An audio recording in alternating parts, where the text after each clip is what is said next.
Je ne voudrais pas déranger en fait. Je voudrais pas déranger. Moi je croyais en arrivant ici devoir discuter le budget, devoir discuter les recettes, les dépenses, les perspectives.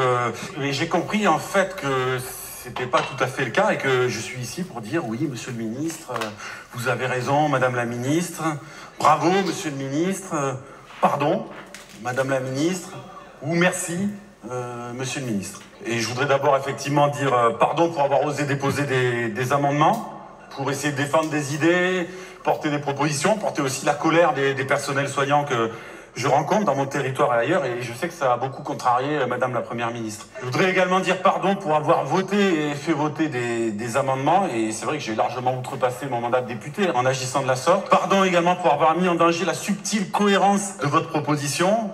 Pardon pour avoir voulu peut-être vous voler un temps précieux à vous parler d'hôpital, de pédiatrie, de psychiatrie, de maladies professionnelles, que sais-je encore. Madame la Première ministre a dit « Je crois au débat quand il est mené de bonne foi ». Alors merci de tout cœur pour votre bonne foi. Merci pour la qualité de votre écoute et la qualité de nos échanges. Et au moment où s'achève cette discussion, on a le sentiment en effet qu'elle n'a jamais véritablement commencé, ou alors que c'était hier. C'est fou comme le temps passe vite. Elle a dit « Des débats ont eu lieu en séance à l'Assemblée nationale et au Sénat.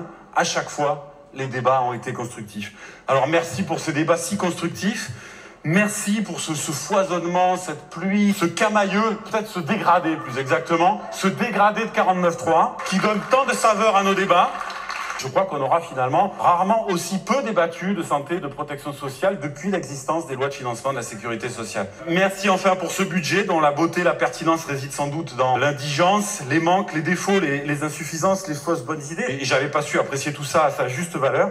C'est quand même beau une démocratie dans laquelle le Parlement joue son rôle, dans laquelle il est vraiment respecté. Comme on a dit que vous prévoyez des modifications dans le mois de janvier, j'ai apporté quelques suggestions de modifications que vous n'avez sans doute pas eu le temps d'examiner vraiment. Alors moi, je le tiens à votre disposition ici. Si vous avez eu le temps, vous le compulsez un peu, vous regardez vaguement comme ça. Vous n'êtes pas obligé d'en tenir compte. De toute façon, s'il y a un problème, vous sortez un 49.3. Hein, pas de chichi entre nous, comme ça sera réglé. Voilà, je vous laisse, je ne veux pas déranger.